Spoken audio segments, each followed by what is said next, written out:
Peddi movie review. Triple R movie తర్వాత సరైన success లేకుండా రామ్ చరణ్ గారు ఆచార్య, గేమ్ చేంజర్ లాంటి మూవీస్ అయితే వచ్చాడు. మనల్ని చాలా వరకు నిరాశ అయితే పరిచాడు. బుచ్చిబాబు గారు ఉప్పిన తర్వాత చాలా టైం గ్యాప్ తీసుకొని రామ్ చరణ్ గారితో పెద్ది మూవీ అయితే తీశాడు. మరి వీళ్ళిద్దరు కలిసి వచ్చిన ఈ మూవీ ఎలా ఉందో ఈ వీడియోలో తెలుసుకుందాం. బుచ్చిబాబు గారు రామ్ చరణ్ గారికి ఇట్టిచ్చారా లేదా రామ్ చరణ్ గారు ఈసారైనా ఇట్టు కొట్టాడా లేదా, అసలు ఇట్టా ఫ్లాపా పెద్ది మూవీ, ఈ వీడియోలో క్లియర్ కట్ గా తెలుసుకుందాం. వీడియోలోకి వెళ్ళే ముందు కొత్తగా వీడియో చూస్తున్నట్లయితే సబ్స్క్రైబ్ అయితే చేసుకోవాలి. మీరు మెయిన్ గా మూవీ ఎలా ఉందో, మూవీ స్టోరీ ఏంటో తెలుసుకుందాం. First of all story back drop లోకి వస్తే, స్టోరీ వచ్చేసి విజయనగరం ఆంధ్రప్రదేశ్ లోని జరుగుతుంది. బొబ్బిలి ప్రాంతానికి చెందిన ఒక మారుమూల ఒక గ్రామంలో అయితే ఈ స్టోరీ అయితే జరుగుతుంది. ఎలా ఉంటుందంటే ఆ గ్రామం, అక్కడికి సరైన రోడ్లు ఉండవు, రైల్వే స్టేషన్స్ ఉండవు, మనుషులు వెళ్ళడానికి రావడానికి రైల్వే స్టేషన్ కూడా ఉండదు రైలు ఆగడానికి. ఆ విధంగా అలాంటి ఒక ఊరిలో ఈ స్టోరీ అయితే స్టార్ట్ అయితే అవుతుంది.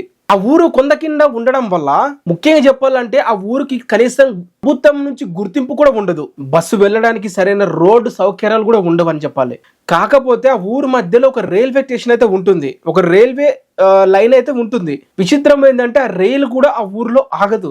ఆ ఊర్లో దాదాపు 1800 మందికి పైగా 2000 పైగా మనుషులైతే ఉంటారు. వాళ్ళందరూ వెట్టి చాకిరి చేస్తూ బతుకుతూ ఉంటారు. బట్ కనీసం ప్రభుత్వం నుంచి ఆ ఊరికి ఒక గుర్తింపు ఉండదు. ఒక బస్సు వెళ్ళడానికి రోడ్లు సదుపాయాలు ఉండవు.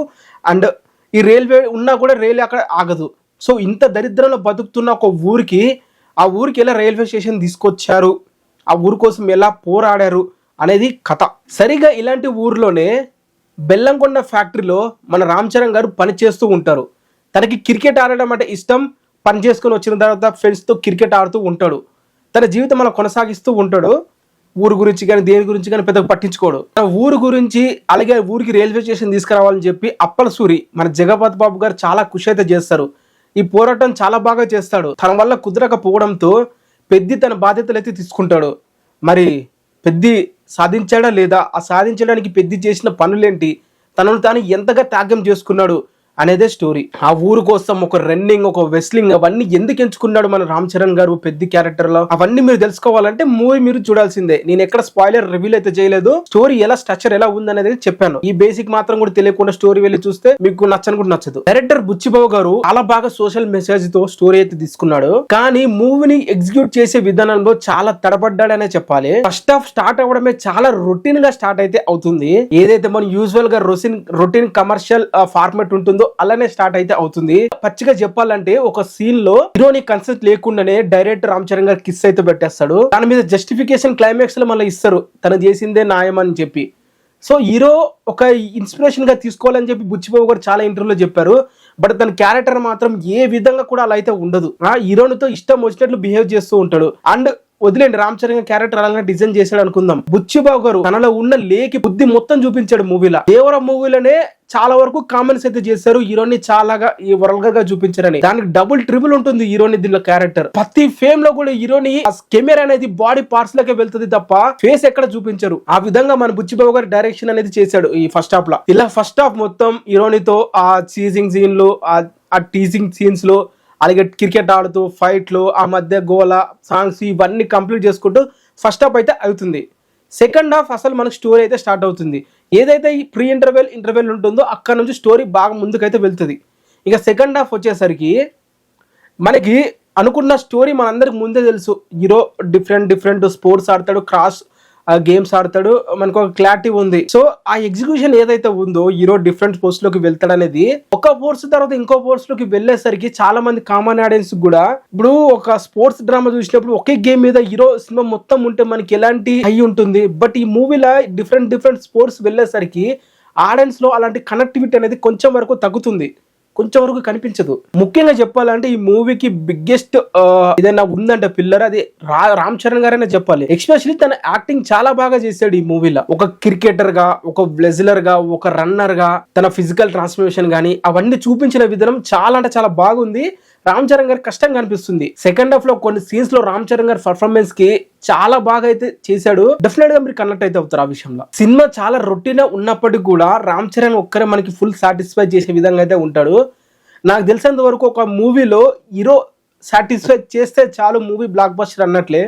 ఈ మూవీలో రామ్ చరణ్ గారు చాలా సాటిస్ఫై అయితే చేస్తారు. మనకి క్యారెక్టర్ గా కొన్ని తప్పులున్నా కూడా తన పర్ఫార్మెన్స్ తో ఆ మూవీని కొంచెం ముందుకైతే తీసుకెళ్తాడు సెకండ్ హాఫ్ లా. ఇంకా సెకండ్ హాఫ్ క్లైమాక్స్ వచ్చేసరికి సరైన పే ఆఫ్ ఇవ్వలేదని చెప్పేది నాకు అయితే అనిపించింది. బుచ్చిబాబు గారు ఆ విషయంలో తడబడ్డారు. అంటే ఏదైతే తను పోరాడుతున్నాడో దానికి వచ్చే విధంగా తను ఎంతో కొంత ముందుకు తీసుకెళ్లాలి కదా, ఎంతో కొంత పే ఆఫ్ అనేది గట్టిగా ఇవ్వాలి కదా, అది రాలేదని చెప్పి నాకైతే అనిపించింది. నాయుడు పాత్రలో మన శివరాజ్ కుమార్ గారు చాలా బాగా చేశారు. జగపతి బాబు గారి క్యారెక్టర్ బాగున్నా కూడా ఎంతో మెలోడీ డ్రామాగా ఓవర్ డ్రామాటిక్ గా ఉంటుంది తన క్యారెక్టర్ మొత్తం. ఇంకా మన మున్నాబాయిని అయితే అసలు ఎందుకు తీసుకున్నారో కూడా తెలియదు. తన క్యారెక్టర్ అయితే అసలు యూటిలైజ్ చేసుకోలేదు. ఇంకా చాలా క్యారెక్టర్లు కూడా ఇలా కూడా ఎందుకున్నాయో కూడా తెలియదు. ఆ విధంగా అయితే ఉంటాయి క్యారెక్టర్లు. ఈ మూవీకి బిగ్గెస్ట్ మైనస్ ఏదైనా ఉందంటే అది జాన్వీ కపూర్ గారు తన లవ్ ట్రాక్ సీన్స్ అనే చెప్పాలి. అసలు రూరల్ బ్యాక్డ్రాప్ లో తన క్యారెక్టర్ ఏ మాత్రం కూడా సెట్ కాలేదనే చెప్పాలి. కేవలం గ్లామర్ కోసమే తన అయితే తీసుకున్నట్లయితే బుచ్చిబాబు గారు అయితే తెలుస్తుంది. ఫస్ట్ హాఫ్ లో కొన్ని డైలాగ్స్ చాలా ఇబ్బంది పెడతాయి. దయచేసి ఫ్యామిలీతో మూవీని అయితే చూడడానికి ప్రయత్నం చేయకండి పిల్లల్ని తీసుకొని వెళ్ళి. సెకండ్ హాఫ్ లో అయితే తన క్యారెక్టర్ ఉండనే ఉండదు. అసలు ఒక గెస్ట్ అపియరెన్స్ గా అక్కడక్కడ వచ్చి వెళ్తూ ఉంటుంది. సెకండ్ హాఫ్ మొత్తం రామ్ చరణ్ అనుకోండి. ఇంకా స్టోరీలో మంచి ఎమోషనల్ స్టోరీ వెళ్తున్నప్పటికి కూడా ఇలాంటి ట్రాక్ పెట్టడం అనేది యూజ్లెస్ అని చెప్పాలి. స్టోరీకి డైవర్షన్ చేస్తుంది స్టోరీ మొత్తానికి. టెక్నికల్ గా చెప్పాలంటే ఏఆర్ రెహమాన్ గారు మ్యూజిక్ చాలా బాగా కొట్టారు. కొన్ని చోట్ల అయితే బాగా అయితే అనిపించింది. రత్నవేల్ గారి సినిమాటోగ్రఫీ కూడా అక్కడక్కడ కొన్ని దగ్గర సేమ్ ఏదైతే మనం అనుకున్నామో అలానే చేశాడు. పెద్దగా ఓవర్ గా ఎక్సలెంట్ గా అయితే నాకైతే తన సినిమాటోగ్రఫీ ఏమైతే అనిపించలేదు. కానీ కొన్ని చోట్ల బాగా అయితే అనిపించింది. విలేజ్ లో ఆ సెట్ తీసుకురావడం కోసం, రస్టిక్ ఫీల్ తీసుకురావడం కోసం చాలా ట్రై చేశారు. బట్ అది ఒక విలేజ్ అనే చెప్పి మనకి రాదు. మొత్తము గ్రీన్ స్క్రీన్ తో వాడినట్లయితే ఉంటుందని చెప్పి. ఈ మూవీకి మెయిన్ ఏదైనా ఉందంటే ఇంకొకటి కూడా అది మూవీ యొక్క ఎడిటింగ్. చాలా మంది ఇప్పటికే కంప్లీట్ చేశారు. నవీన్ నోలి ఎడిటింగ్ చాలా రఫ్ గా ఉంటుంది. అంటే మనకి మేజర్ ఒక సీన్ జరుగుతున్న టైం ఇంకో సీన్ కట్ చేసి పెట్టేస్తాడు. అర్థం కాదు మనకి అక్కడ జరుగుతున్న సీన్ ఏంది, నువ్వు చూపిస్తున్న సీన్ ఏందని. అలానే కొన్ని కట్స్ కూడా ఉంటాయి దీంట్లో కూడా. ఫస్ట్ హాఫ్ లో చాలా సీన్లు కట్ చేసి ఉంటే సెకండ్ హాఫ్ ఇంకా బాగా అయితే అనిపించేది. బట్ ఎడిటర్ చేసిన తప్పు వల్ల అలానే మనకు ఫీల్ అయితే ఉండదు. ఇంకా పైగా 3 hours అయితే ఉంటుంది మూవీ. మూవీలో ఇన్నున్నా గానీ మన కంప్లీట్ గా సాటిస్ఫై ఇచ్చేసి మాత్రం చివరి 45 minutes చాలా పిక్చరైజ్ చాలా బాగా అయితే చేశారు. ఇంకా క్లైమాక్స్ ఎపిసోడ్ లో ఉప్పనే టైప్ లా ఒక హీరోకి ఒక పవర్లను తీసుకురావాలని చెప్పి మన బుచ్చిబాబు గారు అయితే ఒక ప్రయత్నాలు అయితే చేస్తాడు. దాంట్లో సక్సెస్ అయ్యాడనే చెప్పాలి. సో అంటే అక్కడ ఉప్పన మూవీలో హీరోకి కట్ చేస్తారు, ఇక్కడ కూడా ఒక విధంగా కట్ అయితే చేస్తారు. బట్ అదేంటో అనేది మీరు థియేటర్ చూడాల్సిందే. ఫైనల్ గా మూవీ చూడాలనుకున్న వారైతే వన్ టైం అయితే బాగా చూడొచ్చు. చాలా బాగా ఎంటర్టైనింగ్ అయితే ఉంటుంది. బట్ మూవీ సూపర్ ఎక్సైటెడ్ గా ఇప్పుడు ఆన్లైన్ లో పోతురుము ఉంటుందని చెప్పి వెళ్తే మాత్రం మీరు చాలా నిరాశ అయితే పడతారు. ఒక నార్మల్ మూవీ చూడడానికి వెళ్తున్నాను, లో ఎక్స్పెక్టేషన్స్ తో వెళ్ళండి, మీకు డెఫినెట్ గా నచ్చుతుంది. భారీ ఐపు ఊహించుకొని సూపర్ గా తోపుందని చెప్పి వెళ్తే మాత్రం నిరాశపరుస్తారు. పిల్లల్ని తీసుకొని వెళ్లే ముందు కొంచెం చూసుకోండి. సీన్లు కొంచెం ఎబ్బెట్టుగా ఉంటాయి ఫస్ట్ హాఫ్ లా. అసలు పిల్లలతో చూసే సీన్లే కాదు అవి, ముఖ్యంగా ఫ్యామిలీతో చూసే సీన్లే కాదు, చాలా అంటే చాలా వల్గర్ గా ఉంటాయి. మీరు వాటి కొంచెం దూరంగా ఉండి చూస్తే మాత్రం మీకు మూవీ డెఫినెట్ గా నచ్చుతుంది. మరి ఎంతమంది మూవీ చూడడానికి వెళ్తున్నారు కింద కామెంట్ అయితే చేయండి.